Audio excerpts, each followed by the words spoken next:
For a long time I thought, no way I'm living near the ocean. There's going to be a tsunami, my house will be destroyed, I could die. You know, now I live in a hill suburb, so it's like, well, there could be a landslide. My house could go down a hill, the roads could be blocked off. The challenge in Wellington is that everywhere has its own hazard that it's susceptible to.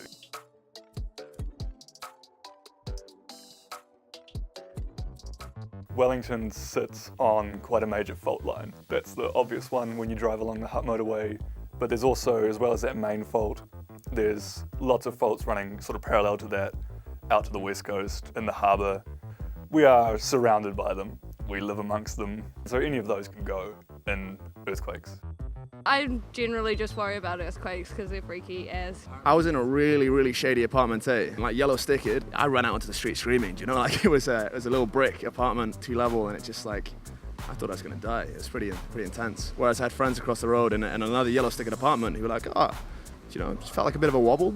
You also have in areas that are prone to liquefaction, so areas with kind of sandy soils with like a lot of water in the soil, so we're kind of thinking at the hut area. You could have liquefaction there, so that soil coming up to the surface. The impact of a tsunami would be very high in Wellington. So tsunami are not like a giant wave all coming in at once. The size of them is several kilometers long. You're essentially just going to see the ocean encroaching into the land, and then more water and it's kind of rushing on shore. Anywhere there's a hill, a steep hill, you have a risk. And in Wellington, that's effectively everywhere. You can have whole hillsides moving down, blocking off roads. You could have destruction of property. Landslides are more common during earthquakes, where you have the strong ground movement and with rainfall, so water can get in there and just loosen things up. There was a slip right underneath our house because there's like 95 steps to our house, and there was a slip just next to the steps, and we're directly below the steps. So like it's pretty crazy. After the Kaikoura earthquake in 2016, Genius Science has mapped over 30,000 landslides. Yes, it's quite a lot, and you can see some of them are really significant, like blowing out the whole highway. Could we see a similar number in Wellington? Sure. We would expect to see about 30 centimetres in the next 30 years in Wellington. 30 centimetres doesn't necessarily sound like a lot if you think about a beach. What's 30 centimetres on a beach? But then when you take in all the variability you get with weather and tides, maybe that goes over a sand dune, and then once you're over a sand dune, those kinds of coastal areas are actually remarkably flat. So even 1 centimetre can correspond to metres of inundation, which makes that land essentially useless.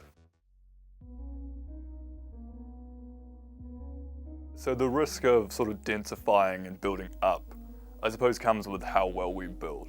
So you can have really tall buildings in a high density and they can survive, you know, phenomenally large earthquakes. Look at Japan. You know, if you have base isolators, you have a good building code and you enforce that, but they'll be expensive. Probably in the city. There's more people to, like, if you get stuck or something goes wrong. We really have to think what is going to happen to that suburb in the event of a large earthquake or a large rainstorm if landslides come down and block the access. The more we spread out, the more we come to rely on these limited routes of access. Young people don't see the responsibility. You think, oh, I'm living in this flat, like I don't own a house. Have that water ready, have that food ready. It can just be the food in your pantry. You know, I've got like 30 litres of spring water sitting next to my toilet. It's not beautiful, but it's there, and it brings me peace at night to know that it's there, and no matter what happens, I'll make it through that initial period.